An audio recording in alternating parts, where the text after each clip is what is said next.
So good afternoon. In this lecture we are going to learn about the elastic and inelastic type of collision. किसके बारे में जानकारी लेनी है हमें? इलास्टिक और इनइलास्टिक कोलिजन के बारे में। याद रखना, अगर इलास्टिक और इनइलास्टिक कोलिजन के न्यूमेरिकल जेईई नीट में अगर आपको करना है तो आपको दो प्रिंसिपल पता होने चाहिए।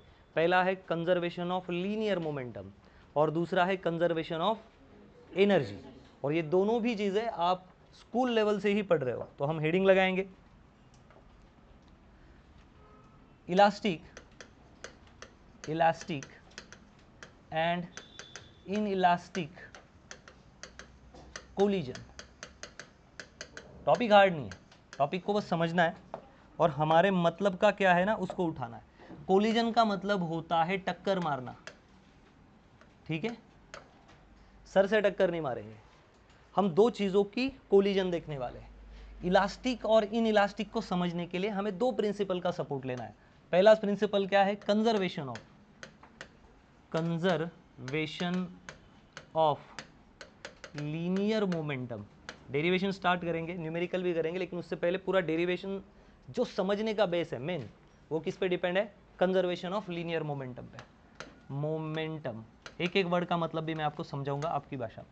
Conservation of linear momentum. और दूसरा है conservation of energy. Conservation of energy, ये आप लिख सकते हो law of conservation of energy, law of conservation of linear momentum. ये चीज़ें आपको समझनी है तो आप हेडिंग लगा सकते हैं, law of conservation of linear momentum और कंजर्वेशन ऑफ एनर्जी। सीखना क्या है? इलास्टिक और इन इलास्टिक कोलिजन, ठीक है। अब बात करते हैं कि इलास्टिक क्या है, इन इलास्टिक कोलिजन क्या है। उससे पहले आपको लॉ ऑफ कंजर्वेशन समझना पड़ेगा। कंजर्वेशन का मतलब क्या है?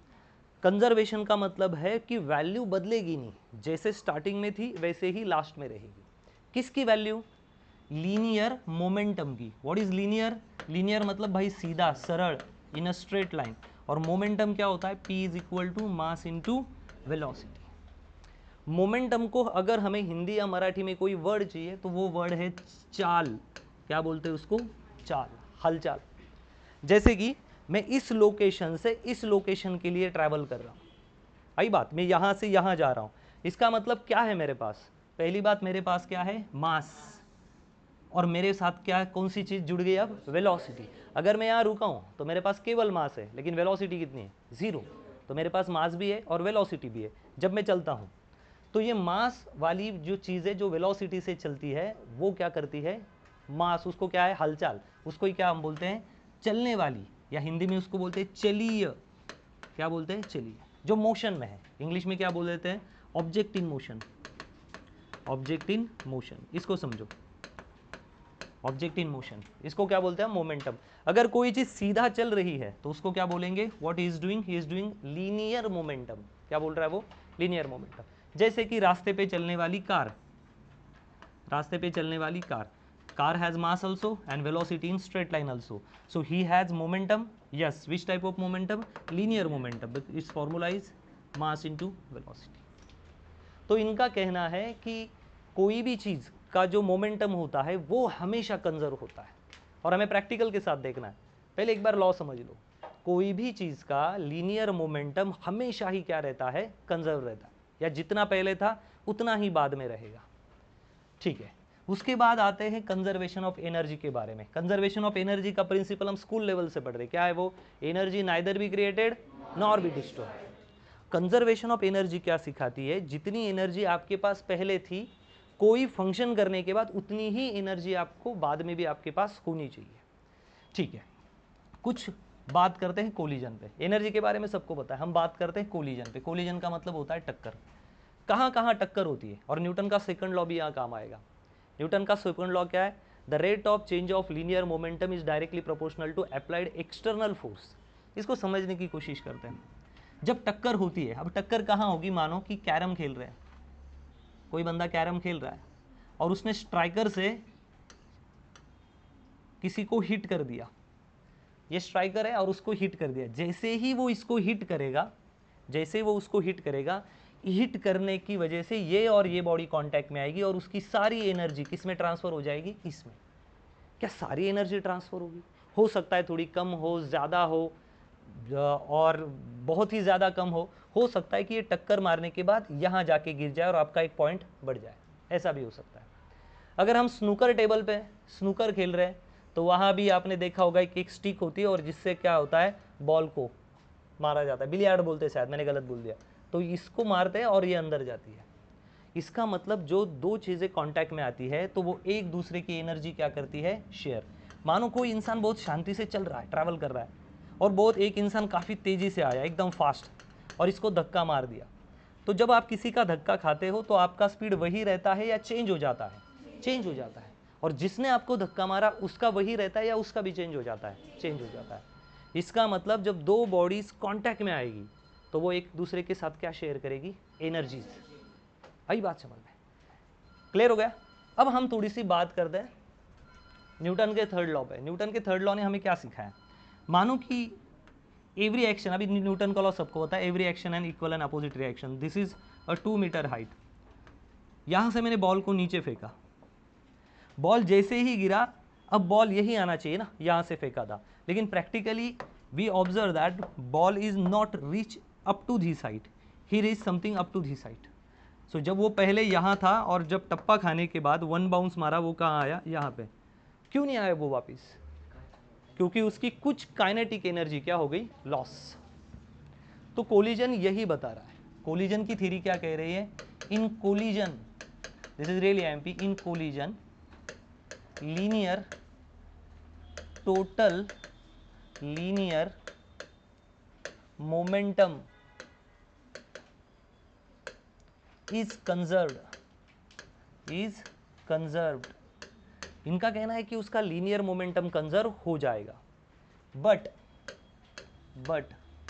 Need not to conserve is its kinetic energy. Collision यही कह रहा है कि टक्कर खाने के बाद या टकराने के बाद उसका लीनियर मोमेंटम कंजर्व हो जाएगा, मतलब ये प्रिंसिपल काम कर जाएगा, लेकिन ये जरूरी नहीं कि उसकी काइनेटिक एनर्जी भी कंजर्व होगी। अगर काइनेटिक एनर्जी कंजर्व होती तो जितना टप्पा खाया है बॉल उतना ही ऊपर आता। अगली बार और एक टप्पा खाएगा तो बॉल अब वहां नहीं रहेगा, बॉल अपनी लोकेशन फिर चेंज करेगा, यहां कहां अटक के रुक जाएगा। कुछ ना कुछ तो लॉस हो रहा है, और ये लॉस है काइनेटिक एनर्जी का लॉस। जहां पे एनर्जी लॉस होती है वहां पे उस चीज को क्या बोलते हैं, इन इलास्टिक कोलिजन। क्या बोलते हैं उसको, in elastic collision.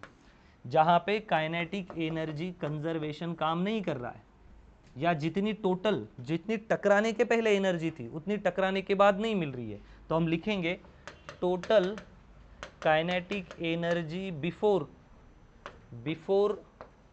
Collision is not equal to total kinetic energy after collision।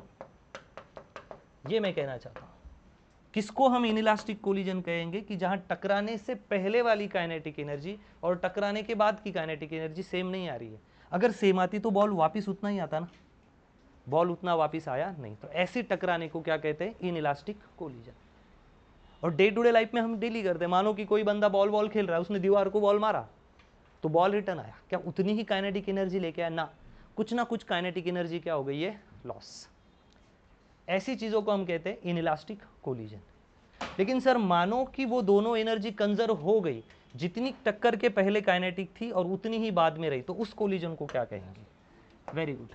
Imagine करते हैं कि फ्रिक्शन नहीं है, फ्रिक्शन है ही नहीं, दो बॉल आपस में टकराए, दो बॉल के हो गया आपस में टकराए, ball A and ball B, two sphere collide with each other and consider that the friction is zero, air friction is zero, everything is zero।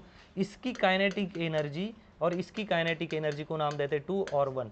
when they collide with each other, तो टकराने के पहले मानो इसकी kinetic energy थी 10 joule और इसकी भी काइनेटिक एनर्जी थी 10 जूल, और जब इनकी टक्कर हुई तो ये वापस अपनी अपनी दिशा में वापस चले गए, ए इधर गया, बी इधर गया। हम ये मान रहे हैं जब दो चीजें टकराने के बाद भी उनकी काइनेटिक एनर्जी सेम ही रही, ऐसे कोलिजन को क्या बोलते हैं हम, elastic collision. Elastic collision, elastic टक्कर, इन इलास्टिक टक्कर। लेकिन रियल लाइफ में, प्रैक्टिकल लाइफ यही कहती है दुनिया में कोई भी बॉडी परफेक्ट ना इलास्टिक है ना परफेक्ट इन इलास्टिक है, ना कोई इलास्टिक है ना कोई परफेक्ट इलास्टिक है। और सीधी बात है, अगर मैं यहाँ से बॉल नीचे फेंक भी देता हूँ तो वो मेरे हाथ में आएगा नहीं। इसका मतलब जमीन से टकराने के बाद क्या हो चुके हैं, एनर्जी के लॉस। तो ये कौन सा कोलिजन है, इन इलास्टिक कोलिजन। मानो मुझे गुस्सा आया, मेरे पास हाथ में मड है, मड समझते हो ना, चिखल, और मैंने दीवार पे दे मारा उसको, तो वो मड वापिस आएगा नहीं। That mud get stuck on wall, वो मड क्या होगा, दीवार को चिपक जाएगा। यहाँ तो न्यूटन का थर्ड लॉ भी काम नहीं किया, every action has equal and opposite reaction. Newton third law is fail. तो कौन सा लॉ काम किया यहाँ, law of conservation of energy. अरे गलत नहीं, law of conservation of energy नहीं, law of conservation of linear momentum. टकराने के पहले जितना इसका मोमेंटम था, टकराने के बाद भी उसका उतना ही मोमेंटम है। इस बात को पहले दिमाग में सेट करो, कंजर्वेशन ऑफ मोमेंटम क्या है और कंजर्वेशन ऑफ एनर्जी क्या है, क्योंकि डेरिवेशन इतना टफ नहीं है। ये बात समझ में आई मेरे ख्याल से, ओके ठीक है। मैं साइड में हट जाता हूँ, एक बार आप देख लो इसको, ठीक है। अब आगे की बात करते हैं, कंजर्वेशन ऑफ मोमेंटम क्या है एग्जैक्टली। कंजर्वेशन ऑफ मोमेंटम जिसको लग रहा है कि और समझना जरूरी है, मोमेंटम को बोलते हैं चाल। और कोई भी चीज़ की अपनी चाल होती है, हाथी की चाल, शेर की चाल, गाड़ी की चाल, इंसान की चाल, है ना। इंसानों में भी चाल में भी अलग अलग टाइप होते हैं, अच्छी चाल बुरी चाल, है ना। ऐसे चलना मतलब शेर की चाल, और ऐसे ऐसे चलना मतलब छिछोरे बच्चों की चाल या छपरी चाल, कुछ भी जो भी बोलना है आप बोल सकते हो। तो चाल के भी बहुत प्रकार है, बराबर है, आई बात समझ में। अब होता क्या है, मोमेंटम क्या चीज़ है और वो कैसे कंजर होता है, उसके बारे में बात करेंगे। इसके लिए हमने एग्जाम्पल भी सोच के रखा है, और एग्जाम्पल सिंपल है। एक रिक्शा है, मानो एक बंदा जब उसकी जेई वगैरह की तैयारी कर रही थी तो वो इंस्टाग्राम खेलता था, मोबाइल खेलता था, तो बड़े होके उसने अपनी ऑटो रिक्शा ले ली। अब पढ़ाई नहीं करेगा तो क्या लेगा, रिक्शा ही लेगा, और रिक्शा का नाम लिख दिया जेई नीट ऑटो सर्विसेज। अब ज़बरदस्त, वही बंदा मुझे जेई नीट ऑटो सर्विसेज, मतलब क्या बंदा है ये। और ये सबको गाड़ी में बैठने के बाद वहाँ उसने जेई की किताबें भी रखी, मतलब जाते जाते पढ़ो। तो लोग इसकी रिक्शा में जाते ही नहीं है, टेंशन आता है ना। मानो ये दूसरा बंदा है, वो हमेशा गेम खेलता था, गेम खेला या कुछ ऑनलाइन वगैरह करता था, इसने भी ट्रक ले लिए, इसने रख दी भाई बीट सैट, है ना, और क्या CUET, ऐसी बड़ी बड़ी एग्जाम का नाम रख दिया। कोई इनको है ना बिजनेस ही नहीं देता, ये दोनों एक दूसरे से मिले, सोचा यार आप एक दूसरे को मार ही डालते, खत्म कर डालते, ठीक है। मानो कि इसका जो मास है ऑटो रिक्शा का वो है कितना है 1, और ये काफ़ी तेज़ी से है, रिक्शा तेज भागेगी ना ट्रक से ज़्यादा, और ये कितनी वेलोसिटी से जाने की कोशिश कर रहा है 100 मीटर पर सेकंड। सारी झूठ वैल्यूज है, भले ही ट्रक बड़ी हो लेकिन तेज़ी से नहीं चल पाएगी, तो इसकी वेलोसिटी कितनी मान लेते हैं U2, इसकी वेलोसिटी मानेंगे हम 1 मीटर पर सेकंड, लेकिन ट्रक का मास कितना है 100 kg। इन्होंने सोचा कि एक दूसरे को मारने मिटने के लिए ना थोड़ा एंजॉयमेंट भी हो जाएगा, हम टक्कर खेलते, कोलिजन थ्योरी पढ़ लेते हैं। जब इनकी टक्कर हुई तो बताओ, केवल टक्कर होने से पहले, और यहाँ कोई वो भी लगेगा ना जज, तो मैं पहाड़ों पे मैं जज बैठा हूँ, क्योंकि वो मेरे ही पास थे पढ़ने के लिए। मैंने उनको कहा कि देखो तुम जीके भी क्या करोगे, क्या बोला मैंने, जीके क्या करोगे, क्योंकि मोबाइल ने ऐसे भी तुमको बर्बाद कर दिया है, वैसे ही एग्ज़ाम का नाम बदनाम हो, उससे पहले क्या करता हूँ, हम एग्ज़ाम लेते हैं। सर देखने के लिए ऑडियंस चाहिए, ये पूरे क्लास के बच्चे हैं ऑडियंस, ट्रक ट्रक ट्रक, कोई बोल रहा है ऑटो ऑटो ऑटो, ऐसा चल रहा है, सब काफ़ी मोटिवेट हो चुके हैं एक दूसरे को मारने के लिए। केवल इसके बारे में सोचो, ऑटो वाला जो उसका मोमेंटम क्या है, मास इनटू वेलोसिटी, कितना मास है ऑटो का 1, और इसकी वेलोसिटी कितनी 100, तो मोमेंटम कितना आएगा 100। और कुछ ट्रक के सपोर्ट वाले, ट्रक ट्रक ट्रक ये, तो फिर इसका मास और वेलोसिटी क्या है, इसका मास है 1, हाँ 100 दूर से, मैं 1 बोला ना, तो 1 multiplied by 100 multiplied by velocity 1, तो कितना मोमेंटम इसका भी 100। तो जब ये टकराएंगे तो टक्कर होने के बाद क्या होगा, टक्कर होने के बाद ऑटो वाला नीचे गिर जाएगा, ट्रक वाला थोड़ा टेढ़ा बीड़ा हो जाएगा, बाकी कुछ होगा नहीं। तो टक्कर के पहले जिनका जो मोमेंटम आया, टक्कर के बाद भी एग्जैक्टली सेम ही मोमेंट आता है। एग्जैक्टली क्या आता है, सेम मोमेंट, ये बात याद रखना। जैसे कि कल एक एग्जांपल भी दिया था लास्ट लेक्चर में आपको, अगर मानो कोई आपको कॉलेज में प्रपोज कर देता है, मानो ये बंदा है, इसका पढ़ाई में मन नहीं है और ये किसी को गुलाब का फूल दे दे, लाल कलर डालना पड़ेगा, so give me a chance red colour, और वो लड़की समझदार ना हो, उसको लगेगा अच्छा मतलब ये गुलाब दे रहा है, इसका मतलब लाल कलर, इसका मतलब ये चाहता है कि मैं उसका गाल लाल कर दूं। यस, ये जपाक से न्यूटन थर्ड लॉ लगा के उसका गाल लाल कर देती, उसको समझा ही नहीं, मतलब सीधी सादी बच्ची भी। लेकिन ये बच्चा अच्छा है, मतलब मेरा स्टूडेंट है, मतलब मेरा नहीं है, मेरा मानूंगा तो और बेकार हालत हो जाएगी। तो ये जो स्टूडेंट है इसने बुरा नहीं माना, इसने उस लड़की का हाथ पकड़ा और पेन से उसके हाथ पे लिखा M1U1 plus M2U2 is equal to M1V1 plus M2V2। बस फाइनल हो गया। बुरा नहीं मानना है आपको, क्या बोलना है हमेशा जीवन में, M1U1 प्लस M2U2। जितना आप सामने वालों के गाल पे मारोगे उतना ही आपके हाथ पे लगेगा। एनर्जी हमेशा क्या रहेगी, कंजर्व। ये फाइनल है, एनर्जी भी हमेशा क्या रहेगी, कंजर्व। अब हम जाते हैं डेरिवेशन पे, मेरे ख्याल से ये काफ़ी इनफ है। चलो बात करते हैं, अब हम लेते हैं कोलिजन के बारे में। लेकिन कोलिजन, अब डेरिवेशन स्टार्ट करने से पहले कुछ ऑब्जर्वेशन सीखना ज़्यादा ज़रूरी है। हम दो बॉडीज लेंगे और वो बॉडीज कुछ इस तरह होगी। इस बॉडी का मास मैं ले लेता हूं m1 और इसकी वेलोसिटी ले लेता हूं u1। इसकी वेलोसिटी क्या लेता हूं, u1। एक बड़ी बॉडी लेते हैं, इसका मास है m2, मतलब बड़ा मास होगा, छोटा होगा, वॉटेवर, और इसकी वेलोसिटी क्या है, u2। ठीक है, और ये दोनों चल रहे हैं। लेकिन यहाँ पे और एक केस याद रखनी पड़ेगी कि u1 जो पहले वाला स्पेयर है ना, वो काफ़ी तेजी से जा रहा है और दूसरे वाला स्लो जा रहा है। तो अगर मैं ये केस लिखता हूँ तो आप बोलोगे कि सर मतलब अगर ये स्लो जा रहा है और ये फास्ट जा रहा है तो ये इसको 100% टकराएगा। जब दो चीज़ें टकराती है तो वो एनर्जी शेयर करती है। जैसे कि ये हाथ है और ये दूसरा हाथ है, ये मैं इसको रोक के ही रखता हूँ, ट्राई करता हूँ, और दूसरे हाथ से इसको मारता हूँ, तो ये हिला क्यों? आप ट्राई करके देखो, अगर एक हाथ आपका रुका है और दूसरा हाथ है, तो अगर मैं मारता हूँ तो ये हिला क्यों? क्या ये खुद हिला? नहीं। जब मैंने इसको हिट किया तो इसके हाथ की एनर्जी कहाँ ट्रांसफर हो गई, इसमें।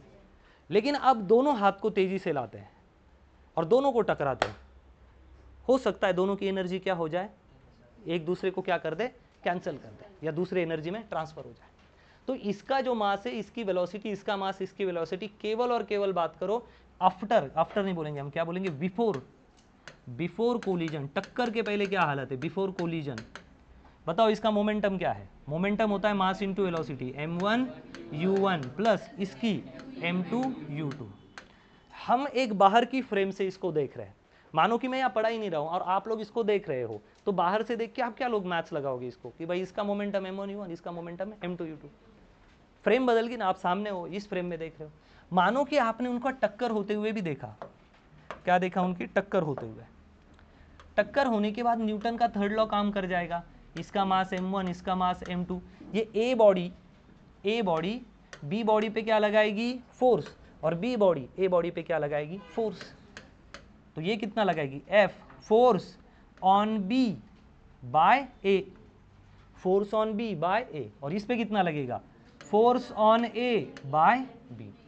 ये कब, ड्यूरिंग कोलिजन ये चल रहा है।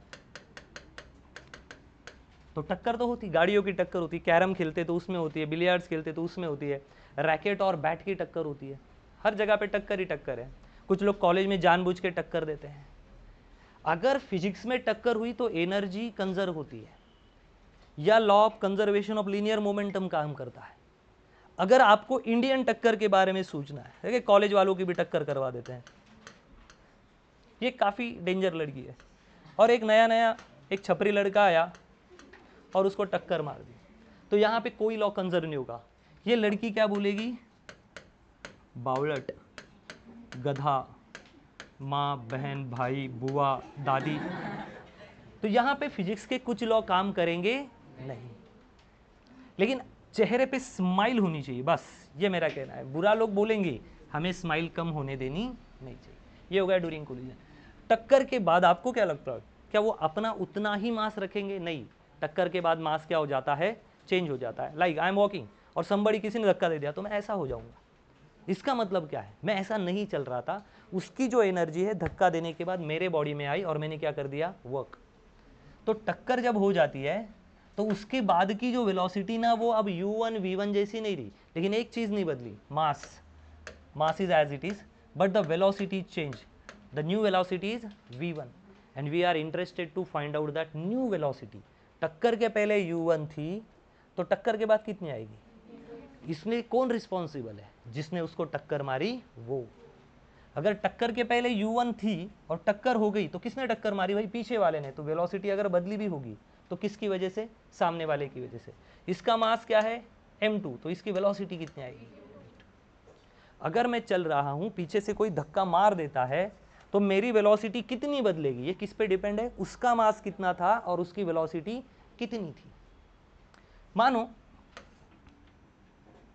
ये एक आदमी है, उसने सोचा कि मैं सुसाइड करता हूं and he come to me, मतलब देख तू ऐसे भी अभी जाना है, तेरे को इस प्लेनेट पे अगर इंटरेस्ट ही नहीं है, यहाँ का फिजिक्स केम तुझे पसंद नहीं, तो तू काम कर, तो तू एक्सपेरिमेंट में हेल्प कर। मैंने कहा हम तुझे रिक्शा से ठोकेंगे, ठीक है ना। उसने कहा सर सो मच इंटरेस्टेड है, आई लाइक इट, ऐसा बोल दिया उसने सक्सेना की तरह।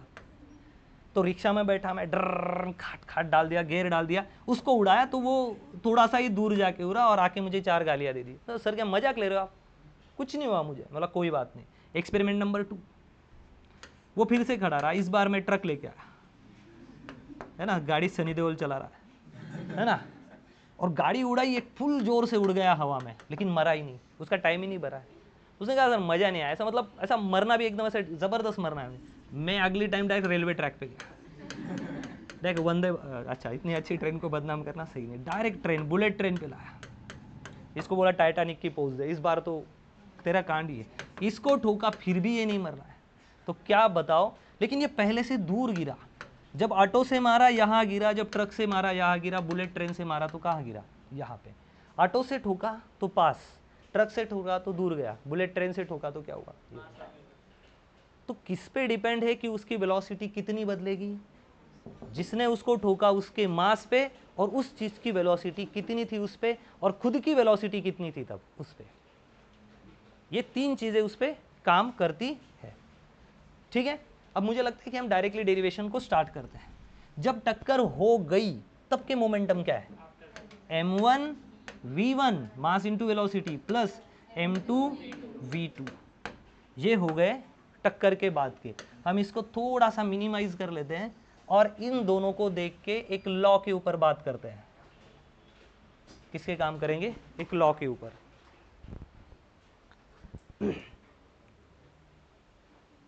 अच्छा वीडियो पॉज नहीं हुआ क्या, चल रहा है, ठीक है।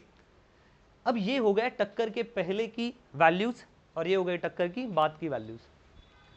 लाइट नहीं गया,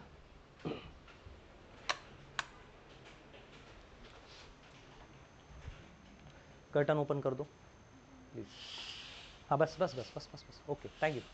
ये हो गई टक्कर के पहले की और टक्कर के बाद की। अब हमें याद करना चाहिए law of conservation of linear momentum, law of conservation of linear momentum. And what this law is saying, law telling that collision before collision, sorry क्या बोलते हैं उसको, क्या क्या बोल सकते हैं हम, क्या बोलेंगे, लीनियर, हाँ I am sorry, linear momentum before collision, linear momentum before collision is equal to linear momentum after collision. ये समझाना चाह रहा है वो। लॉ ऑफ कंजर्वेशन क्या समझा रहा है, टक्कर के पहले जितना मोमेंटम था ना उतना ही टक्कर के बाद, और ये हमें उसका प्रूफ दे रहा है, ठीक है। तो एक काम करते हैं, u1 मास जिस पे mm है ना वो एक साइड में ले लेते हैं, तो ये m1 है, ये u1, और इधर क्या है m1 v1 minus m1 v1 is equal to, ये वाली टर्म इधर शिफ्ट कर दो, ये वाली को हमने किधर कर दिया इधर, इधर क्या बचा है m2 v2, और ये टर्म इधर आ गई, ये क्या हुई m2 u2, m कॉमन निकाल लेते हैं, m1 is equal to u1 minus v1 is equal to m2 is equal to v2, m2 common निकाल दो, v2 minus u2, this is equation number 1। ये फॉर्मूला हमें मिला वहाँ से, इसको हम इक्वेशन नंबर 1 बोल देते हैं। आई बात समझ में। अब ये हो गया लॉ ऑफ कंजर्वेशन का पूरा प्रूफ। लेकिन क्या law of conservation of linear momentum ही चलेगा, नहीं, और एक लॉ कंजर्व होगा, वो कौन सा है, काइनेटिक, क्योंकि हमने जो कोलिजन माना है वो किसके लिए पकड़ा है, हमने पहले इलास्टिक बॉडीज के लिए, सॉरी इलास्टिक कोलिजन पकड़ा है। तो ये कोलिजन को हम क्या मान के चल रहे हैं, लेट्स से इलास्टिक कोलिजन। कौन सा कोलिजन है, इलास्टिक। और इलास्टिक कोलिजन में क्या कंजर्व होता है, लीनियर मोमेंटम तो होता ही है, साथ में कौन सा होता है, काइनेटिक एनर्जी का भी कंजर्वेशन होता है। तो हम उसके लिए हेडिंग लगा देंगे, by using law of conservation of energy. कौन सी एनर्जी कंजर्व होगी, काइनेटिक एनर्जी। क्या है काइनेटिक एनर्जी का फॉर्मूला, अगर मैं इसी फॉर्मूले के हर चीज के आगे 1/2 लगा दूं और वेलोसिटी का स्क्वायर कर दूं, तो वही फॉर्मूला तो बनेगा। तो लगा देते हैं यहाँ पे 1/2 m1u1 square plus 1/2 m1 v1 square is equal to 1/2 m2 v2 square plus 1/2 m2 u, गलत हो गया क्या, v1 स्क्वायर और v2 का स्क्वायर, m1 u1 स्क्वायर गलत हो गया, मैं फिर से लिख देता हूँ घाई गड़बड़ में, m1 u1 का स्क्वायर प्लस 1/2 m2 u2 का square is equal to 1/2 m1 v1 का स्क्वायर प्लस 1/2 m2 v2 का स्क्वायर। अब आप बोलोगे सर हेंस प्रूफ, क्योंकि अब मैंने अगर काइनेटिक एनर्जी के टर्म में अगर उसको लिख दिया है तो लॉ क्या हो गया, प्रूफ। तो हमें लॉ ही प्रूव करना है केवल, हाँ भाई एनर्जी भी कंजर्व होती है और लीनियर मोमेंटम भी कंजर्व होता है, बस। तो ये 1/2 इसलिए लगाया ताकि हमारा एनर्जी का फॉर्मूला उससे काइनेटिक बन सके, उसकी हमें कोई ज़रूरत नहीं। बस सारे m वाली टर्म एक साइड में ले लो और m2 वाली टर्म उसका ले लो एक साइड में।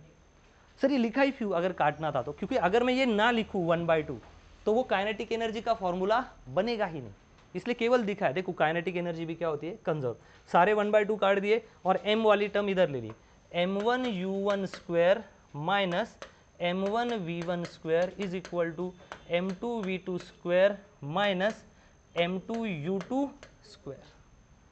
शिफ्ट कर लो, m1 जिसके साथ है ना वो टर्म एक साइड में ले लो और m2 वाली टर्म इस साइड में ले लो। क्या नया फॉर्मूला बनेगा, m1 क्या आएगा, u1 square minus v1 square is equal to m2 v2 square minus u2 square. Check it out, यही आएगा। देखो m2 common, v2 minus u1 square, यहाँ m1 common, u1 minus u2 square. What is the formula of a square minus b square, very good, a square minus b वर्ग, a minus b, a plus b, सबको आता है। लगाओ यहाँ पे m1 is equal to u1 minus v1 u1 plus v1 is equal to m2, यहाँ भी है v2 minus u2 u2 plus v2, लगा दिया है formula. This is called as equation number 2, यहाँ लिख देते ये इक्वेशन नंबर 2। मैं क्या करता हूँ, नाउ या let divide equation 2 by equation 1। हम इस इक्वेशन 2 को इक्वेशन 1 से डिवाइड करते हैं। मैं नया नहीं लिखता हूँ, यही इक्वेशन 2 को डायरेक्टली उठा के इक्वेशन इससे डिवाइड कर देता हूँ। चलो उसको डिवाइड करते हैं।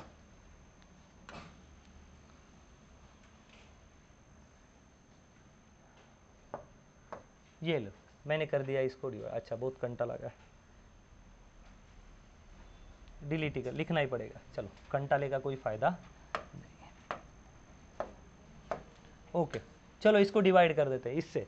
ये क्या है, इधर m1 u1 माइनस v1, यहाँ पे क्या है, ये m2 था ना, m2 लिखना भूलना मत, m2 v2 माइनस u2, ये मर गया, ये मर गया, ये भी मर गया, ये भी मर गया। क्या बचा फाइनल में, u1 plus v1 is equal to u2 plus v2। एक काम करते u वाली टर्म एक साइड में ले लेते, ये वाली।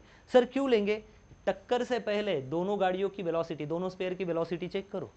टक्कर से पहले क्या हालत थी, वो पीछे वाला जो स्पेयर है वो u1 से चल रहा था और दूसरा आगे वाला स्पेयर किससे चल रहा था, u2 से। तो अगर मैं इसको साइड में ले लूँ u1, ये u2 इधर आया, u2 इज इक्वल टू, ये इधर ले लो v2, ये इधर प्लस v1 है, इधर आया v1।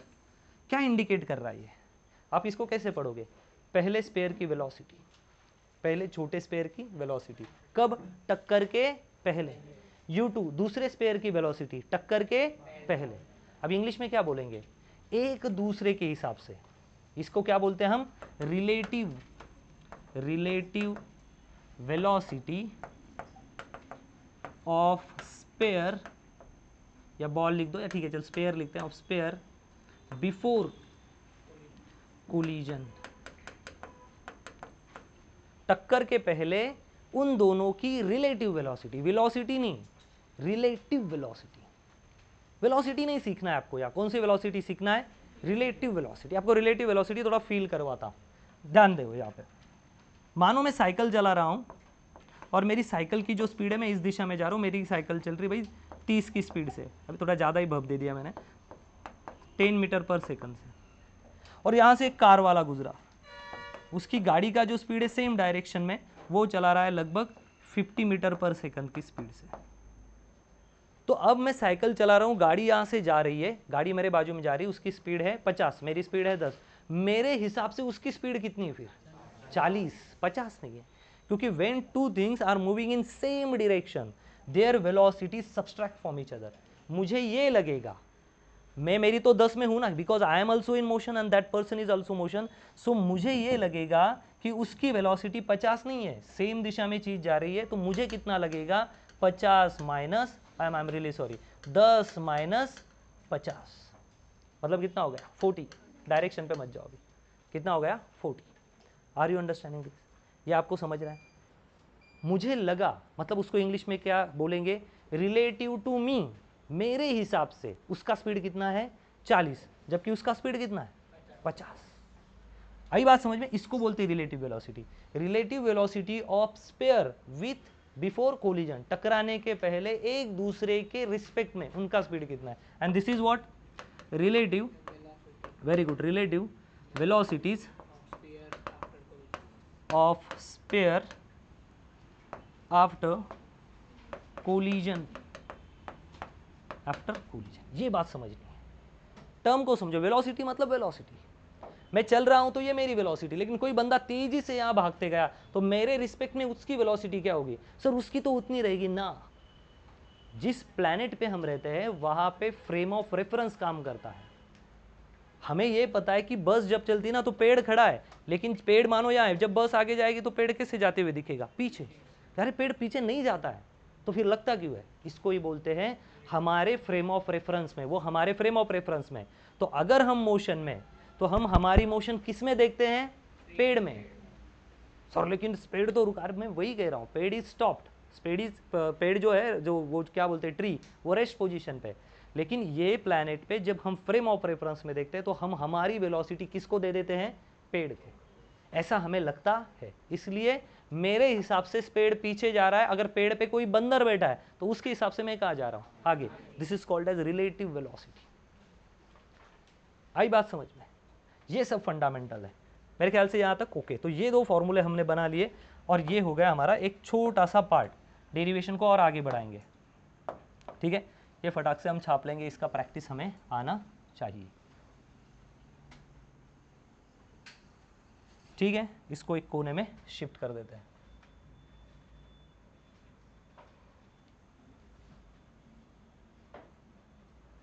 डन, चलो ये काम खत्म हो गया। अब हम बात करते हैं, रिलेटिव वेलोसिटी होगी, law of conservation, law of kinetic energy, दोनों तीनों हमें सारी चीजें हमने देख ली है। उसके बाद हम बात करने वाले नेक्स्ट पार्ट पे, टक्कर भी हो गई, लेकिन टक्कर के बाद वेलोसिटी चली गई। अब जेई नीट वाले क्या करते हैं, वो इंटरेस्टेड है कि टक्कर के बाद जो दूसरा स्पेयर है, बताओ उसकी वेलोसिटी में कितना चेंज है, हम निकाल लेंगे। क्योंकि at the end of derivation हमें ये पता चल जाएगा कि एक शॉर्टकट ट्री हमारे पास आएगी, और वो शॉर्टकट ट्री हमें क्या बताएगी कि कैसे इजीली ट्रिक के थ्रू हम कोई भी वेलोसिटी निकाल सकते हैं। दूसरी बात, अगर ऑब्जेक्ट के मास सेम होंगे, दोनों स्पेयर के मास, अभी यहाँ मैंने एक छोटा और एक बड़ा बताया, लेकिन दोनों स्पेयर के मास सेम भी हो गए तो भी हम फॉर्मूला खुद डेवलप कर सकते हैं।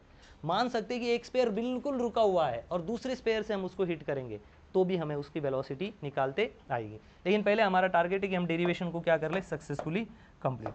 चलो मैं क्या करता हूँ, यहाँ से ये फाइनल वैल्यू उठा लेता हूँ। The value is u1 minus u2 is equal to v2 minus v1। इसको ऐसे फॉर्मूला नहीं पढ़ना है। u1 पहले स्पेयर की वेलोसिटी, u2 दूसरे स्पेयर की वेलोसिटी, कब, टक्कर के पहले, v2 दूसरे स्पेयर की वेलोसिटी, या हम उसको ए बी नाम दे सकते हैं, या पहले स्पेयर की वेलोसिटी, कब, टक्कर के बाद।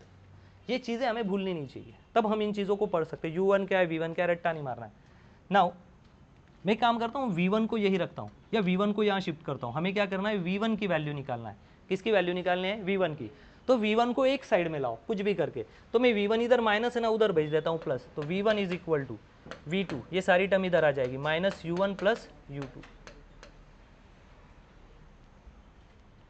What I did, I just shift all the term one side and keep V1 one side। ये इक्वेशन है पुट। सर क्यों V1 पुट कर रहे हो? अगर मैं V1 इस इक्वेशन में पुट कर दूं, कौन सी वाली, ये इक्वेशन नंबर 1 जो डेरिवेशन में आपने लिखी होगी नोट्स बनाते 1, अगर मैं V1 की ये वैल्यू पुट कर दूं तो मुझे क्या मिल जाएगी, V2। और V2 कौन सी वेलोसिटी है, टक्कर के बाद जिसको आपने टक्कर मारी ना पीछे से, उस स्पेयर की वेलोसिटी निकल जाएगी, क्योंकि वो कौन सा स्पेयर है, बी वाला, आगे वाला sphere. Put this equation in equation number 1, and what is that, this equation is, ये है वो इक्वेशन। चलो उसको बारे में लिखते हैं, क्या है, m1 u1 minus v1 is equal to m2 v2 minus u2। इस इक्वेशन में जो इक्वेशन नंबर 1 है वहां पे ये हम पुटने वाले, चलो पुट के देखते हैं। m1 u1 माइनस, बताओ क्या है v1 की value, v2 minus u1 plus u2, इसको क्लोज कर देते हैं। आगे क्या है, m2 v2 u2। आई बात समझ में? इस m से हम इसको भी मल्टीप्लाई करेंगे और इसको भी मल्टीप्लाई कर देंगे। डन, करते हैं चलो। m1 u1 माइनस को बाहर ही रखते हैं, इस m से अंदर पहले मल्टीप्लाई कर लेते हैं, फिर हम ये ओपन करेंगे। पहले क्या करते हैं, अंदर multiply, m1 v2 minus m1 u1 plus m1 u2, minus sign बाहर ही रखा है, यहाँ पे आएगा m2 v2 माइनस m2, ये अरे यार ये v है और ये u है, ये u, m2 u2, m और u और v थोड़ा सेम दिखते हैं ना, इसलिए कन्फ्यूजन हो सकता है। अब चलो माइनस साइन ओपन कर देते, ब्रैकेट थोड़ा स्टेप बढ़ा रहा हूँ ताकि साइन में गलती ना हो, minus m1 v2 minus m minus minus plus m1 u1 minus m1 u2 is equal to m2 v2 minus m2 u2। याद रखना, यहाँ आने के बाद हमें किसकी वैल्यू निकालनी है, v2 की। व्हाट इज v2, टक्कर के बाद आगे वाला जो स्पेयर था उसकी वेलोसिटी क्या हुई, हमें क्या पता है उसका, केवल मास, उसकी हेल्प से हमें पीछे वाले का मास, पीछे वाले की वेलोसिटी, वो भी इनिशियल, और उससे हम कौन सी वेलोसिटी निकालना चाहते हैं, टक्कर के बाद की फाइनल वेलोसिटी। तो हमें कुछ भी करके v2 की वैल्यू निकालनी। तो अगर हमें v2 निकालना ही है तो हम क्या करेंगे, v2 निकालने के लिए v2 को एक साइड में ले लेते हैं। तो चलो हम v2 वाली टर्म्स को अंडरलाइन कर लेते हैं। ये देखो यहाँ v2 तो इसको नहीं हिलाएंगे, और कहाँ v2, यहाँ, तो ये v2 वाले को कहाँ भेज दो, इधर, और ये जो u2 वाले इसको कहाँ भेज दो, इधर। आई बात समझ में? पहले शिफ्टिंग करवा लेते हैं, m1 u1 प्लस, अरे भाई कोई ज़रूरत नहीं, ये देखो ये एक टर्म और ये टर्म ये तो सेम है, m1 u1 तो क्या कर देते, ट्वाइस m1 u1, ये हो गया, माइनस m1 u2, ये इधर से माइनस है, ये प्लस होके आ गया, प्लस m2 u2 हो गया, ये और ये ट्वाइस बना दिए, ये एज इट इज लिखा, ये यहाँ माइनस था, इधर आके प्लस हुआ, उधर क्या है वो साइड में m2 v2, और ये इधर है माइनस m1 v2, उधर जाके प्लस m1 v2। देखो यहाँ u कॉमन है, यहाँ v2 कॉमन है, तो बस कॉमन चीज़ें निकालते हैं। ट्वाइस m1 u1 माइनस है ना, तो हम क्या करते हैं, माइनस साइन को रखते हैं और अंदर लिखते हैं m2 ना, एक मिनट, नहीं ये तो बराबर लिखा है मैंने, ठीक है। तो हम क्या करते हैं, यहाँ प्लस लिख लेते हैं, ठीक है, यहाँ प्लस लिखते हैं और अंदर लिखते हैं m2 माइनस m1 और बाहर लिखते हैं u2। ओके, अगर आपको नहीं ट्रस्ट आया ना तो इसको मल्टीप्लाई करना, बराबर यही आंसर आएगा।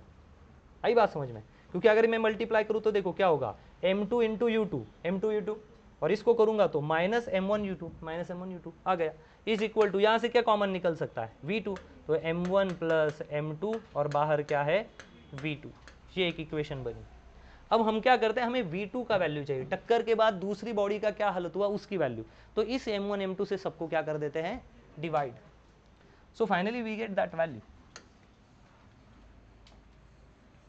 चलो V2 को यही रखते हैं, मैं V2 को अभी उधर साइड में दिखा रहा हूँ, V2 इज इक्वल टू इधर क्या क्या है, ट्वाइस M1 U1 अपॉन ये M2 U2 से इसको भी डिवाइड होगा, इसको भी होगा, नीचे क्या आएगा M1 प्लस M2 प्लस इधर क्या है M2 माइनस M1 बाहर क्या है U2, तो इसने डिवाइड किया तो इसको भी डिवाइड, इसको भी डिवाइड, तो क्या आ जाएगा M1 plus M2। This is the final formula of velocity of second body. किसकी हेल्प से लिया, V1 की वैल्यू डाल के हमने उसको कैलकुलेट किया। ठीक है, छापो। नेक्स्ट, अब हमारे पास क्या आ चुका है, V2। अब इस पूरे पार्ट को फिर से हम मिनिमाइज कर लेते हैं। तो हमारे पास एक V2 की वैल्यू है, तो हम सेकंड बॉडी की वेलोसिटी निकाल पाएंगे। अब इससे क्या निकाल पाएंगे, सेकंड बॉडी की वेलोसिटी। मतलब हमने क्या किया, हमने V1 का वैल्यू लिया, V1 is equal to V2 minus U1 plus U2, और इस वैल्यू को इक्वेशन 1 में पुट करके एक इक्वेशन बनाएं। इस इक्वेशन को, this is our final answer. हम किसकी वेलोसिटी का आंसर निकाल रहे हैं, सेकंड बॉल का। जब फर्स्ट स्पेयर उस पर टकराया तो टकराने के बाद इसका मास, इसकी वेलोसिटी, इसका मास और इसकी इनिशियल वेलोसिटी का यूज करके हमने टकराने के बाद दूसरे बड़े स्पेयर की क्या होगी वो निकाली। और अभी तो स्पेयर के मास भी अलग है, बाद में हम उनका सेम मास भी करेंगे। अब एक काम करते हैं, वही हमारी इक्वेशन लेते हैं। क्या इक्वेशन थी हमारे पास, U1 minus U2 is equal to V2 minus V1। यही से हमने कौन सी इक्वेशन बनाई थी, V1 की। अब एक काम करते, इसी इक्वेशन का यूज करते हैं और V2 की वैल्यू निकालते हैं। क्या आएगा V2, देखो V2 बिकम्स, ये V1 इधर माइनस है, उधर जाके क्या होगा plus, V1 plus U1 minus U2, वही इक्वेशन का यूज करके। और ये जो वैल्यू आई है ना, ये हमारे जस्ट आए हुए आंसर की वैल्यू में पुट कर देते।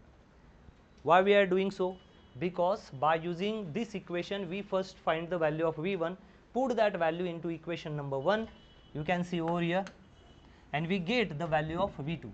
Now we using the value of V2 and putting here, by using this V2 we can get the new value of V1, because when spare 1 hits spare 2, so definitely its velocity is changing, because when two bodies come into the contact in the motion, the body which hit the another body, they both share their energies. They first try to conserve the linear momentum. There may be chances they would not be convert, or they not support the conversion of energy. So this kind of collision is called as what, inelastic collision. But in this experiment we consider the collision is elastic. इसके लिए यहाँ पे दोनों type की energy conserve होगी, ऐसा हम मान के चल रहे हैं। चलो ये वैल्यू V2 की पुट कर देते हैं, तो मेरे ख्याल से यही पुट करनी पड़ेगी, पुट कर देते हैं। So it's become V1 U1 minus U2, यहाँ पे लिख देते हैं ट्वाइस M1 U1 प्लस इधर क्या है M2 माइनस M1 U2। भाई दोनों का बेस क्या है, कॉमन, तो एक साथ लिख सकते हैं, एक साथ लिख सकते हैं। तो अगर दोनों का बेस कॉमन है so we can put together, और ये इधर डिवाइड है, उधर जाके क्या होगा मल्टीप्लाई, तो क्यों ना मैं यही लिख दूँ उसको। अभी एक लाइन हमारी एक स्टेप बच जाएगी, M1 plus M2। Are you understanding, base अगर कॉमन है तो एक साथ लिख सकते हैं, तो यहाँ डिवाइड है तो उधर जाके क्या होगा मल्टीप्लाई, ताकि हमारी एक लाइन बच जाए, है ना। लोगों के पास बहुत ज़मीन होती है, हमारे पास छोटा बोर्ड है तो उसमें हमें सेटिंग करना जरूरी। चलो मल्टीप्लाई कर दो हर जगह से। कैसे मल्टीप्लाई करेंगे हम इसको, V2 का वैल्यू तो पुट कर दिया, कैसे करेंगे,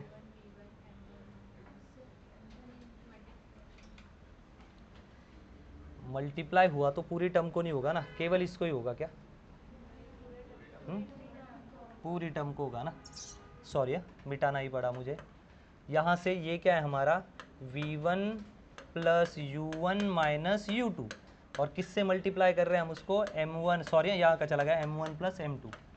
चलो एक बार हम क्या करेंगे, M1 से सारी टर्म को मल्टीप्लाई करेंगे, सारी मतलब ये वाली, और M2 से क्या करेंगे मल्टीप्लाई करेंगे। ठीक है, अब देखते रहो केवल। अब बस मैं M1 से इस ब्लॉक को मल्टीप्लाई कर रहा हूँ, M1 V1 plus M1 U1 minus M1 U2 plus हो गया, इसने सबको मल्टीप्लाई। अब M2 से करते हैं, M2 V1 plus M2 U1 minus M2 U2।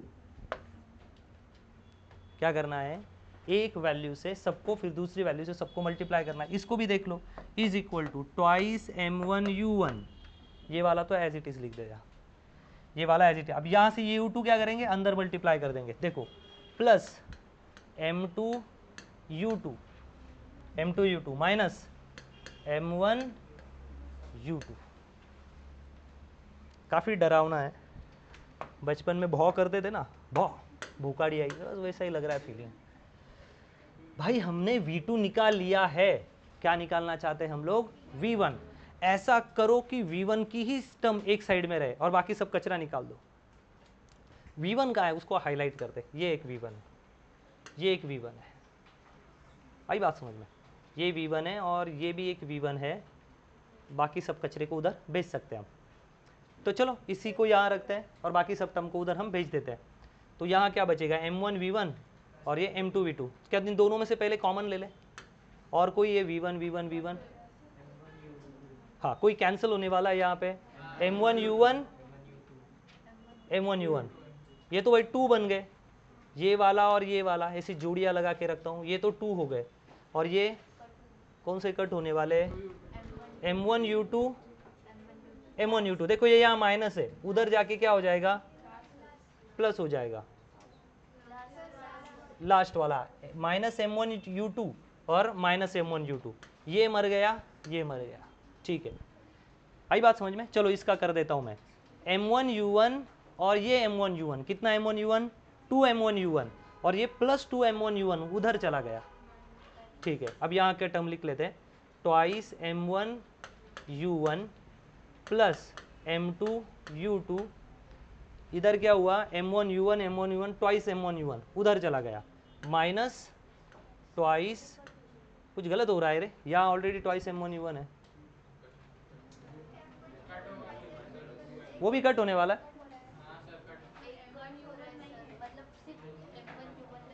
नहीं ना ऐसा नहीं हो रहा है ना, ये M1 U2 मर गया, ये M1 U2 मर गया, ये यहाँ M1 U1, ये M1 U1 ट्वाइस, ये क्या है M2 U2 है क्या है, एक मिनट, M2 U1, ये M2 है ना, एक मिनट चेक करने दो, M1 V1 M1 U1 minus M1 U2 plus M2 V1 M2 U1, I am really sorry, यहाँ 2 आना चाहिए क्योंकि यहाँ से ऐसा हो ही नहीं सकता, मिटा दो भाई, इसकी यादें मिटा दो, काफ़ी बुरी यादें दे के गया ये हमें, डंडना डंडन, इसको भी मिटा देते ताकि कोई गड़बड़ ना हो। ओके कोई बात नहीं, चलो आगे बढ़ते हैं, ठीक है।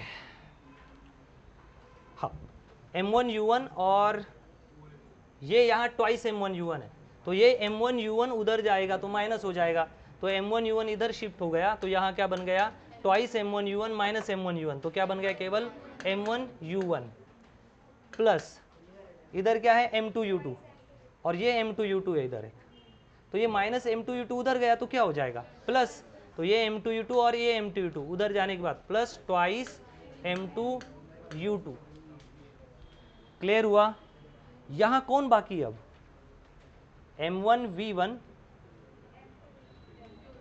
और ये वाला, तो इन दोनों में से कॉमन ले लेते हैं, तो यहाँ क्या बना देता हूँ मैं, V1 बाहर ले लिया, M1 प्लस M2, इसका भी गेम खत्म, इसका भी खत्म, ये इसका भी खत्म हो गया ना हमारा, हाँ इसको भी खत्म कर। अब क्या बचा है, केवल M2 U1 बचा है क्या, M2 U1, तो यहाँ M2 U1 प्लस है, उधर जाके माइनस, यहाँ लिख देता हूँ मैं माइनस M2 U1, ठीक है। थोड़ा सा होता है वो झोल जबाटा, लेकिन हमें डरने की जरूरत नहीं।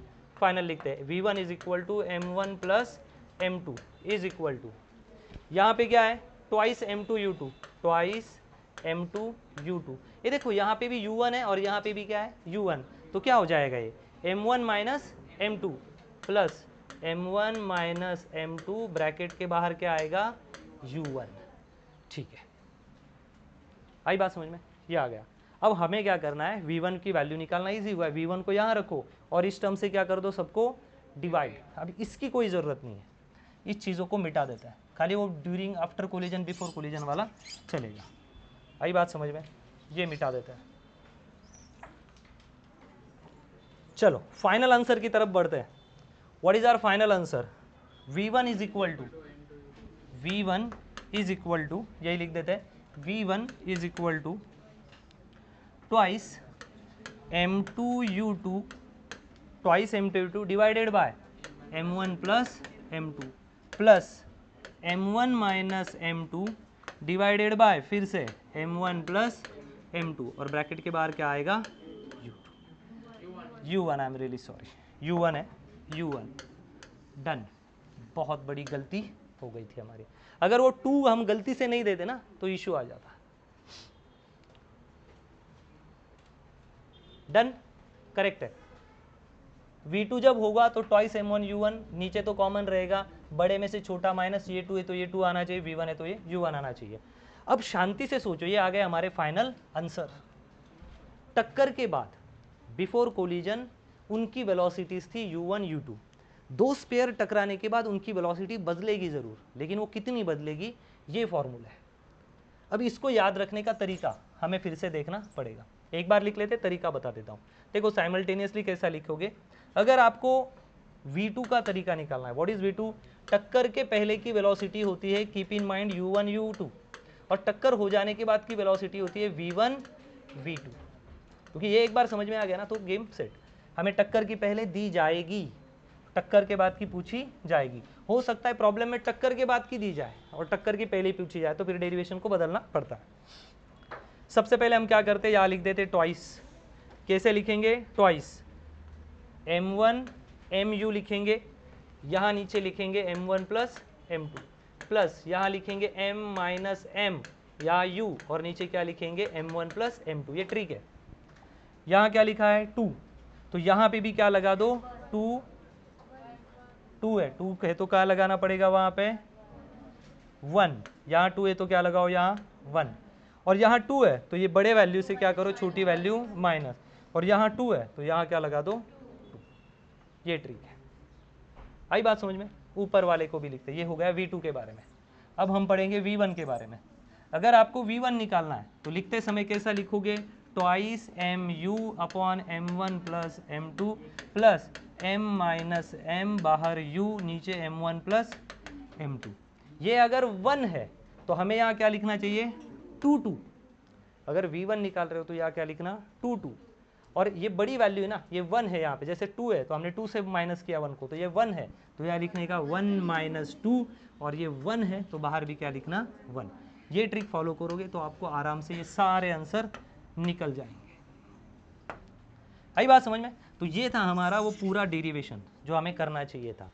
अब हम बाबी कंटिन्यू बात करेंगे केसेस के बारे में, डिफरेंट केसेस को कैसे पढ़ा जाए।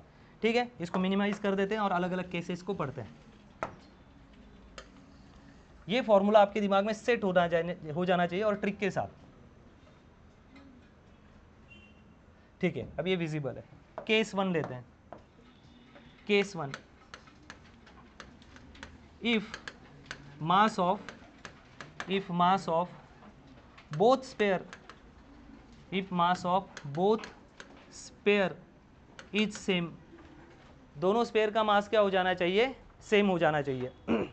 चलो लिखो, अगर हम ये कहेंगे कि दोनों का मास अगर सेम है तो क्या करोगे आप लिखोगे M1 is equal to M2 is equal to क्या मानेंगे हम M, मास क्या है सेम।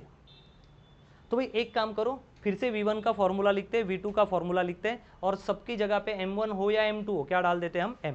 व्हाट इट मीन्स, दोनों के मास सेम है। चलो इसी फॉर्मूले को यही लेते हैं, V1 इज इक्वल टू, या नीचे लगते हैं ताकि प्रैक्टिस भी हो जाए, V1 is equal to twice M2 और M1 नहीं लिखेंगे, अब केवल M लिखेंगे, M U2 अपॉन M और M2 दोनों को क्या मान लो M, सो M और M कितने M 2M, ये 2M ये तो मर गया, प्लस ये क्या है M और ये भी क्या है M माइनस M, 0 डिवाइडेड और मल्टीप्लाइड बाय एनीथिंग 0। तो क्या बना formula, V1 is equal to U2। नहीं समझा तो करके देखो, M माइनस दूसरे की भी वैल्यू क्या है M, u1 upon m plus m 2m, but m और m माइनस हो गए तो 0 आता है, 0 डिवाइडेड बाई एनीथिंग 0, करने की ज़रूरत नहीं, और ये टॉइस m कैंसिल हो गए, तो ये क्या बन जाएगा v1 is equal to u2। इससे मुझे क्या समझ में आ रहा है वो मैं बताना हूँ। अब देखो v1 क्या है और v2 क्या है, इन चीज़ों को समझो। ये टकराने वाले से पहले अब दोनों का मास क्या है, लगभग सेम। जैसे हम कंचे खेलते हैं, गोटियाँ खेलते हैं, तो इसमें बहुत बार ये देखा गया है कि एक बंदा एक गोटी को यहाँ से हिट करता है, लेकिन ये वाली जो पहली मार्बल है ना, जिसको मैं चाहिए तो कलर कर देता हूँ, ये ब्लू वाली, ये टकराने के बाद क्या होती है, ये मार्बल इधर चली जाती है आगे और ये उसकी जगह पे आके रुक जाती है। इसका मतलब जिस मार्बल से हम हिट करते हैं ना, उसकी पूरी एनर्जी ये खा लेता है और क्या चला जाता है आगे। अब सोचो इसकी वेलोसिटी क्या थी u1, इसकी थी u2, टक्कर खाने के बाद इसकी क्या हो गई v1 और इसकी क्या हो गई v2। अब चलो सोचो v1 जो है ये v1, इसकी वेलोसिटी किसके बराबर हो जाएगी, u2 के बराबर। मतलब जब ये इससे टकराएगा तो इसकी वेलोसिटी कितनी बन गई v1, लेकिन एग्जैक्टली वो किसके बराबर बन जाएगी, जिससे टकराई। मतलब अगर दो सेम मास की चीज़ें टकराती है तो इसकी वेलोसिटी इसको मिलेगी और इसकी वेलोसिटी इसको मिलेगी, हेंस प्रूफ। चलो चाहिए तो दूसरा इक्वेशन करके देखते हैं। इक्वेशन नंबर 2 यही कर दूं, दोनों के मास सेम है तो ट्वाइस कर देता हूँ खाली, m u1 अपॉन m1 और m1, मतलब m तो कितना हुआ 2m, दोनों कैंसिल तो कितने हुए u1, ये क्या इधर v2। हाँ इधर देखो मास में से मास गया, m minus m 0, whole thing is 0, तो क्या बना v2 is equal to u1, v2 is equal to u1।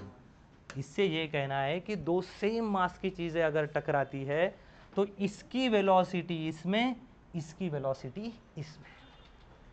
आई बात समझ में।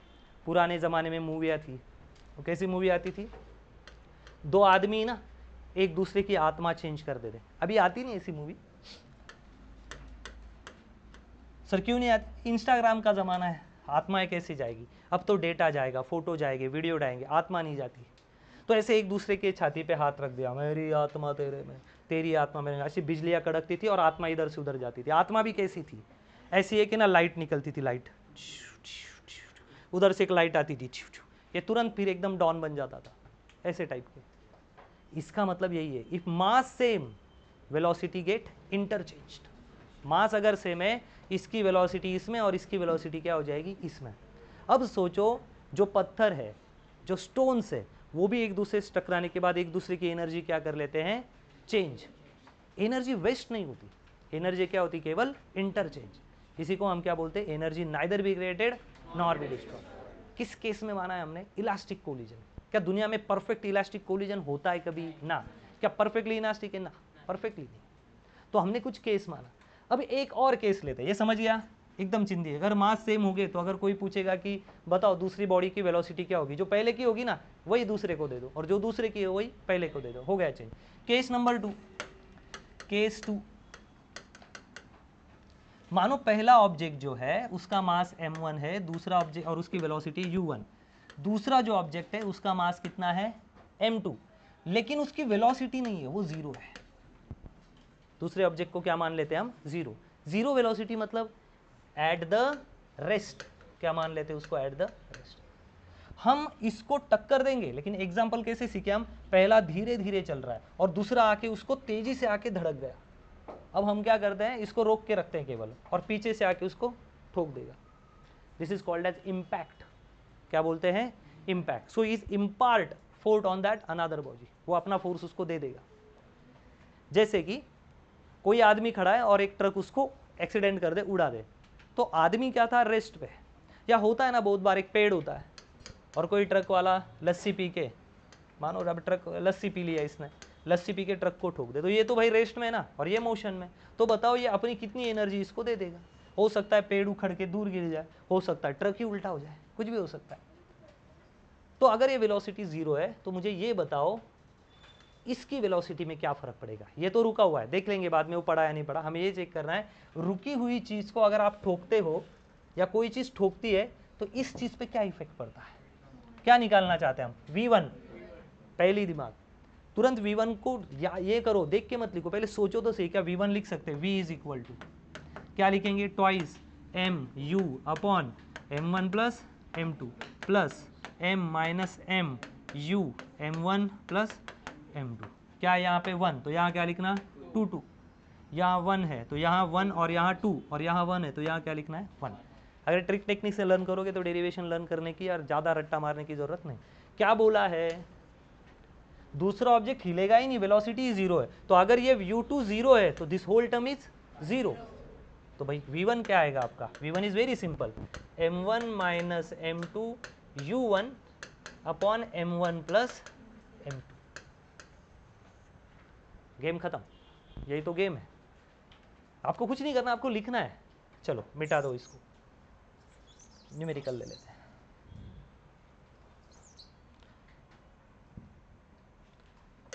To sphere A and B where two spare A and B where B is at rest, where B is at rest। दो spare A और B है और B rest पे रुका हुआ है। Spare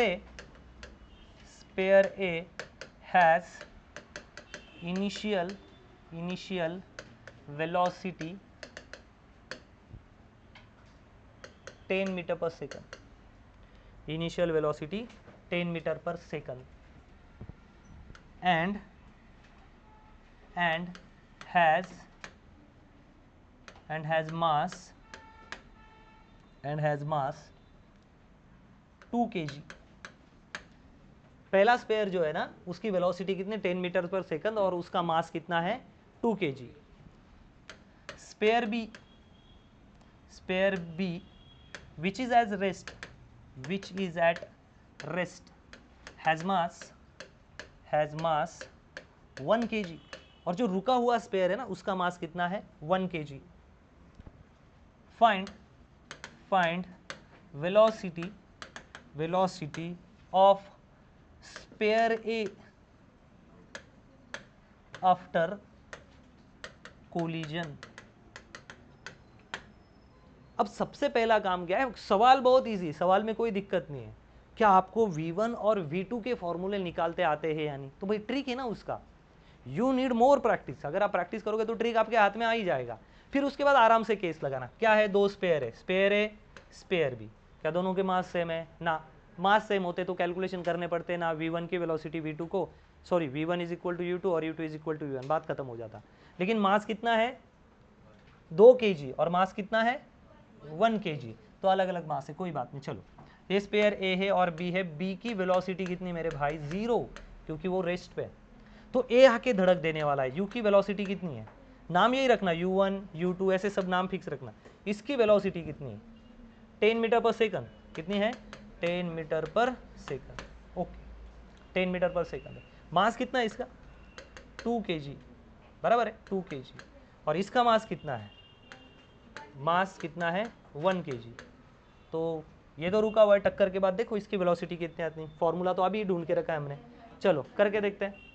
is equal to m1 2 kg, 2 minus 1 दूसरे body का कितना है 1 kg, इस बॉडी का मास माइनस इस बॉडी का मास डिवाइडेड बाय दोनों की एडिशन हो, 2 प्लस 1 लिख दूँ डायरेक्टली 3 और इसकी इनिशियल वेलोसिटी कितनी थी 10, तो multiplied by 10, so 2 minus 1 1 3 divided by 10, तो कितना हो गया 10/3, मतलब 3.333 मीटर पर सेकंड। ऐसे निकाल सकते हैं।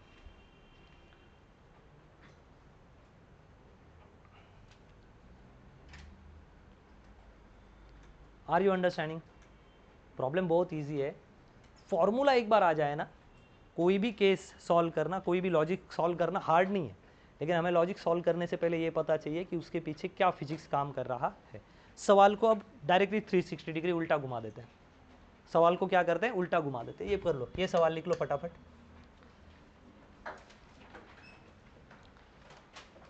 कर दूं चेंज, कर दूं चेंज, ठीक है मैं कलर बदलता हूं ताकि आप आइडेंटिफाई कर पाओ।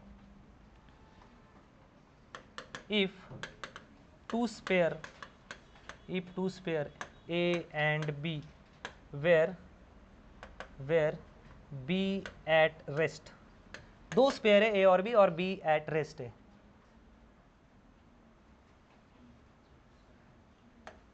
their masses 3 kg and 1 kg respectively, 3 kg and 1 kg respectively। भाई थोड़ा सा दिखने में दिक्कत आ सकती है। दो स्पेयर है ए और बी रेस्ट पे रुका हुआ है और दोनों का मास एक का है, पहले वाले का एक का 3 kg और दूसरे का 1 kg है, 1 kg है। They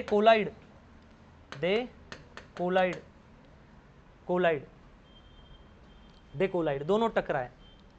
if final velocity of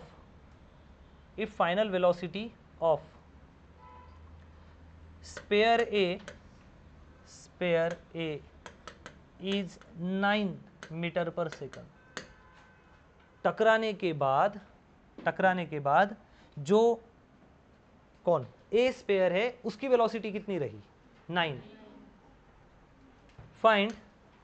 find initial velocity of sphere A. तो बताओ स्पेयर ए की पहली वेलोसिटी कितनी हुई, टकराने के बाद कितनी हो गई, 9। तो जब वो निकला होगा ना तब कितनी थी, बस लगा दो यही फॉर्मूला, इसलिए तो फॉर्मूला मिटा है नहीं, ये ऊपर का मिटा देते हैं। पहले क्या करना है, प्रॉब्लम को समझना है। क्या पूछ रहा है, स्पेयर ए और बी है तो हम बना देते हैं स्पेयर ए और बी। ये स्पेयर ए और sphere B, A sphere B sphere. Mass कितना है, ए का 3 kg, दूसरे का कितना है 1 kg। जब इनकी टक्कर हो गई, टक्कर क्या हुई, हो गई, करवा देते हैं। ये देखो टक्कर हो गई, लेकिन बी की वेलोसिटी कितनी है, 0। इसकी कितनी होगी शुरुआत में, u1, इसकी कितनी होगी u2। लेकिन इसकी मैंने 0 कैसे लिख दी कॉन्फिडेंस से, क्योंकि यहाँ बोला है कि b कहाँ है भाई, रेस्ट पे। मास दोनों के लिख दिए, इसकी वेलोसिटी पता है नहीं, वही तो निकालनी है। वेरी गुड, ये निकालनी। लेकिन उन्होंने कहा जब इनकी टक्कर हो जाएगी, मतलब एक स्पेयर रुका हुआ दूसरा आके ठोक दिया, तो बताओ इसकी वेलोसिटी u1 कितनी होगी। कैसे निकालेंगे, वही फॉर्मूला लगाओ।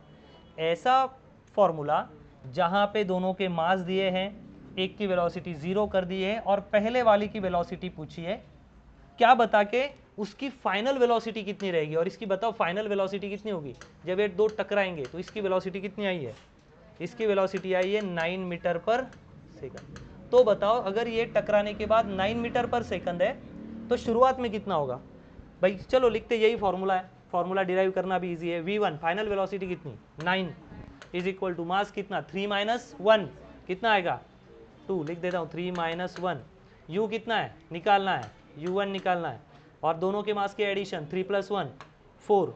तो चलो यहाँ पे आगे कर देता हूँ, 9 is equal to 2 divided by 4 u1, तो ये 2 इधर चला गया 18, तो इसकी इनिशियल वेलोसिटी कितनी हुई थी, 18 मीटर पर सेकंड। मतलब वो 18 की स्पीड से आया और जब टकराया तो कितना कर दिया उसने, खुद की वेलोसिटी को आधा। तो प्रॉब्लम आप खुद भी डेवलप कर सकते हो, मिटा दें। आई बात समझ में, ठीक है। हाँ चलो लिखो। ओके, नेक्स्ट कॉन्सेप्ट पढ़ेंगे हम, coefficient of restitution. Coefficient of restitution concept है ये, दिस इज कॉन्सेप्ट। पहला point, depends on material. Depend on material, material कैसा है, दो चीजें टकराएगी तो ये किस पे डिपेंड है, ये वैल्यू भाई मटेरियल कैसा है, depend on material. But not on मास। ये मास पे डिपेंड नहीं करता कि ब्लॉक का मास कितना है, उस पेयर का मास कितना है, छोटा है बड़ा है सेम मास है, नहीं।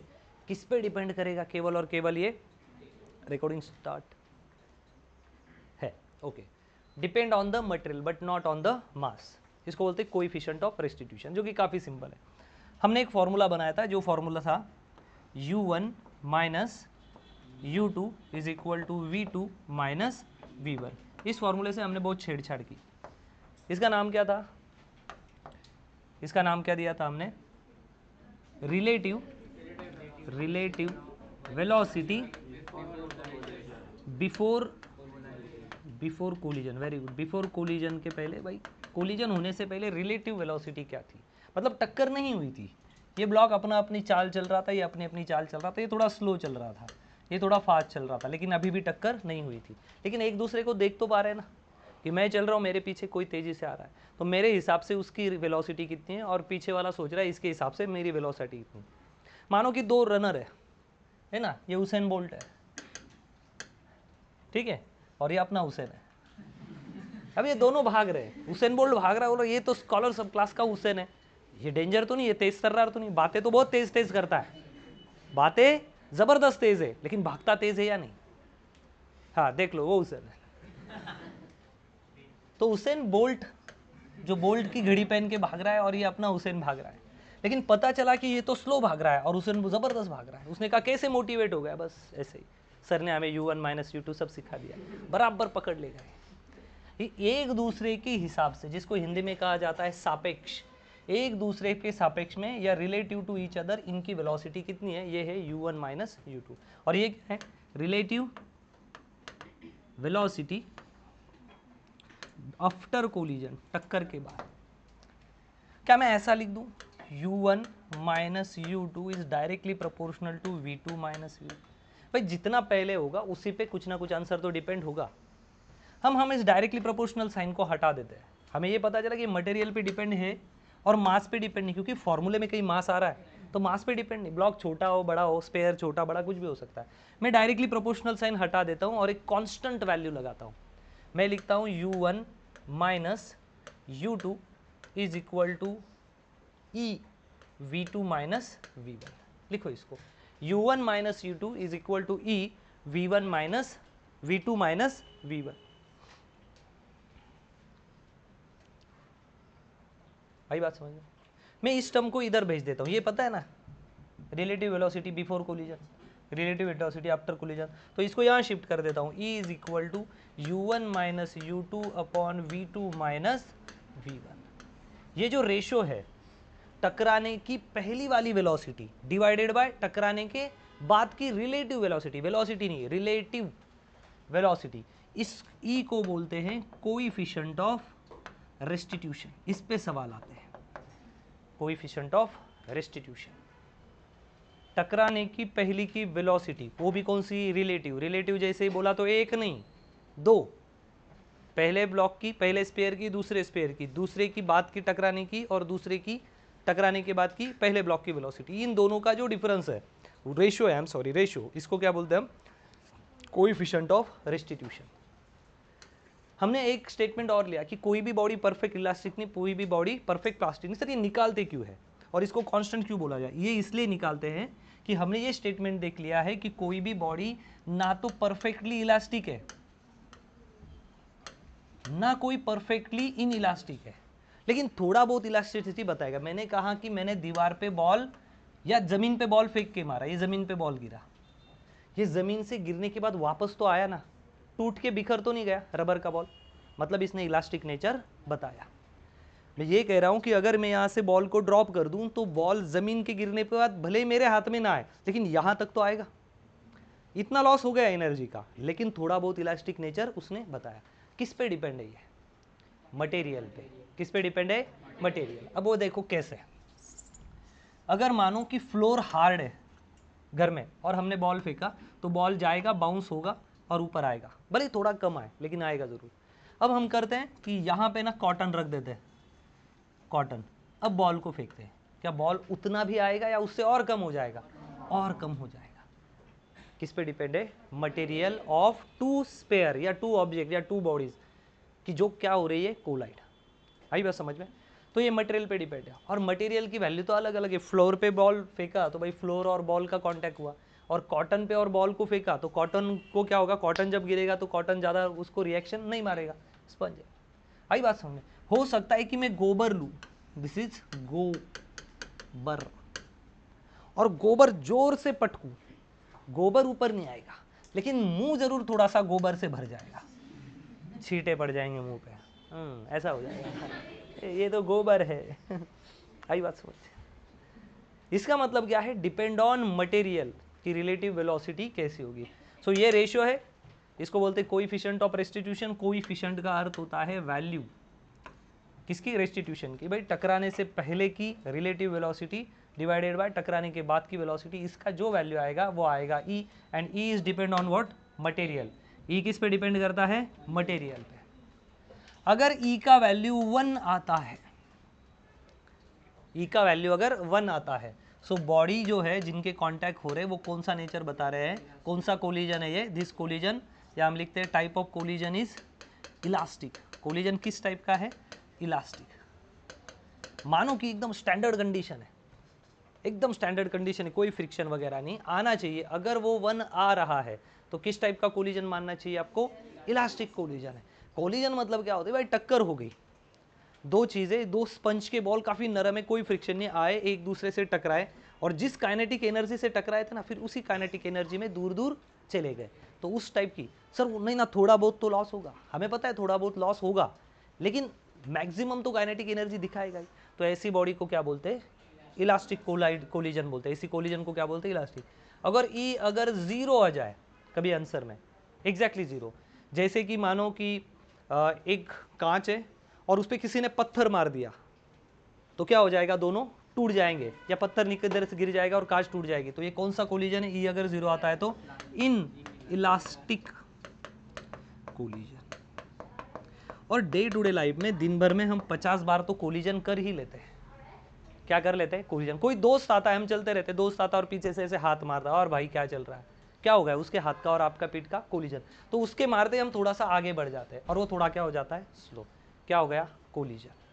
हम साइकिल चला रहे, साइकिल पे चलाते हुए आपको हवा क्या कर रही है, बार बार कोलाइड कर रही है, इसका मतलब क्या हुआ, हम कि हमारी वेलोसिटी थोड़ा सा अपोजिशन पाती है। हर जगह कोलिजन होगा ही, टक्कर होगी, लेकिन टक्कर के दो पार्ट है, एक है इलास्टिक टक्कर और एक है इनलास्टिक टक्कर। इलास्टिक टक्कर में आपकी max to max kinetic energy अगर कंजर्व हो रही है तो आप क्या बोलोगे, इलास्टिक। अगर आपकी कंजर्व नहीं हो रही है काइनेटिक एनर्जी, टक्कर के बाद डायरेक्टली बदल जा रही है, तो उसको क्या बोलेंगे, इन इलास्टिक। लेकिन दोनों भी कंडीशन में एक एनर्जी तो कंजर्व होगी, वो क्या होगी, लीनियर मोमेंटम, ये कंजर्व होगा, लीनियर मोमेंटम कंजर्व होगा। तो कोएफिशिएंट ऑफ रेस्टिट्यूशन पे भी सवाल आते हैं, आपको u1 दिया होता है, u2 दिया होता है, v2 और v1 दिया होता है, आप वैल्यू पुट करोगे तो आपको कोएफिशिएंट ऑफ रेस्टिट्यूशन आराम से मिल जाता है। चाहिए तो हम उस पर एक सम भी कर लेते हैं। तो coefficient of restitution is depend on material, not depend on mass. Material भाई किन चीज़ों की टकराव कर रहे हो, आप कांच और पत्थर का टक्कर कर रहे हो तो भाई इनइलास्टिक कोलिजन है। अगर आप स्पंज बॉल का टक्कर करवा रहे हो तो वो इलास्टिक कोलिजन है। लेकिन हम और डीपली जाते हैं, हम मानते हैं ये हवा का एक मोलेक्यूल है, ये क्या है, एयर मोलेक्यूल, एयर है, ये ऑक्सीजन है, और उसको दूसरा ऑक्सीजन टकराए, ये भी एयर है। तो हवा के दो एटम अगर एक दूसरे को टकराएंगे तो ऐसा माना जाता है कि ये टकराएंगे और टकराने के बाद फिर से अपने अपने रास्ते पे चले जाएंगे। ये दिखाता है कि इनमें क्या है, इलास्टिक कोलिजन, और इसमें एनर्जी लॉस ना के बराबर हो रहा है। सो हमें तो दिखता भी नहीं है इलास्टिक हो रहा है या इनइलास्टिक हो रहा है, ठीक है, छापो इसको। आई बात समझ में? तो ये सिंपल वाला फंडामेंटल है, जहां पे कोलिजन हो रहा है, कोलिजन हर जगह पे होते रहता है। सपोज फॉर्मूला क्या है कोएफिशिएंट ऑफ रेस्टिट्यूशन का, u1 minus u2 upon v2 minus v1। बना लेते हैं, डायग्राम से ही करेंगे। ये बॉडीज है, देखो ये दो बॉडीज है और इनमें कोलिजन हो रहा है, टक्कर होने वाली है। इसकी वेलोसिटी है u1, इसकी है u2, ठीक है। इसकी लेते हैं 10 मीटर पर सेकंड, इसकी लेते हैं 20, अरे ज़्यादा हो जाएगा, टक्कर नहीं होगी। u2 is equal to 5 metre per second. आई बात समझ में? इसका मास ले लेते हैं 10 किलो, इसका भी मास ले लेते हैं 11 किलो, 10 kg 11 kg। जब टक्कर हो गई तो इसकी वेलोसिटी थी, टक्कर के बाद ये इसको मारेगा तो ये आगे तेजी से बढ़ेगा ना। इसकी वेलोसिटी ले लेते हैं v2, इसकी ले लेते हैं 10 मीटर पर सेकंड, और इसकी v1 की हो गई 5 metre per second. Find coefficient of restitution, करके देखते हैं क्या आएगा। मास पे तो कोई डिपेंड है ही नहीं। Coefficient of restitution does not depend on mass, it depend on material only. लेकिन फॉर्मूला भी तो पड़ा, u1 माइनस u2, तो निकाल दो। u1 10 minus 5, 10 minus 5, v2 minus v1 10 minus 5, तो कितना हो गया भाई 10, 5/5, तो कितना आ गया 1। सो ई की वैल्यू 1 आई। और आपको सवाल पूछा गया the body is elastic collision, the collision is elastic, non elastic, none of this, फलाना, ये वो ये, हाँ इलास्टिक। कैसे मान ले हम, जब टक्कर हुई तो इसके पास 10 थी और इसके पास कितनी थी 5, पीछे वाले के पास काइनेटिक या वेलोसिटी कितनी थी 10, इसके पास थी 5, टक्कर हो गई तो इसकी 5 इसको मिली, इसकी 10 इसको मिली, तो कई एनर्जी लॉस हुई? कुछ भी नहीं हुआ, केवल क्या हुई, एनर्जी ट्रांसफर हुई। तो यहाँ लॉसेस के बारे में कुछ दिख रहा है नहीं। इसका मतलब इस टाइप का कोलिजन क्या माना जाएगा, परफेक्टली इलास्टिक। क्या प्रैक्टिकली ये पॉसिबल है? नहीं, पॉसिबल नहीं, लेकिन बस समझाने के लिए देखा हमने। ऐसे कोलिजन में कहीं भी ब्रेकेज, टूट फूट नहीं होती, क्या होती, केवल एनर्जी ट्रांसफर। ठीक है, तो इस लेक्चर में हम इतना ही देखेंगे। आज के लेक्चर में हमने क्या क्या कवर किया? हमने कवर किया इलास्टिक इनइलास्टिक कोलिजन, उसके डेरिवेटिव, कोलिजन के बाद की बॉडी की फाइनल वेलोसिटीज़, दोनों बॉडी की जो दोनों स्पेयर टकरा रहे हैं उनकी फाइनल वेलोसिटीज़ के बारे में कैलकुलेशन किया। डिफरेंट केसेस देखी कि बॉडी का मास ज़्यादा हो, कम हो, सेम हो, तो भी उनकी वेलोसिटीज़ में कैसे चेंजेस आएंगे। और लास्ट में हमने एक टॉपिक पढ़ा, वो क्या है, कोएफिशिएंट ऑफ रेस्टिट्यूशन। तो ये बहुत आईएमपी टॉपिक है। और नेक्स्ट वाला जो अपना लेक्चर रहेगा, इसमें हम क्या करेंगे, डीपीपी और पीवाईक्यूज सॉल्व करेंगे based on the work, energy and power. ठीक है, थैंक यू सो मच।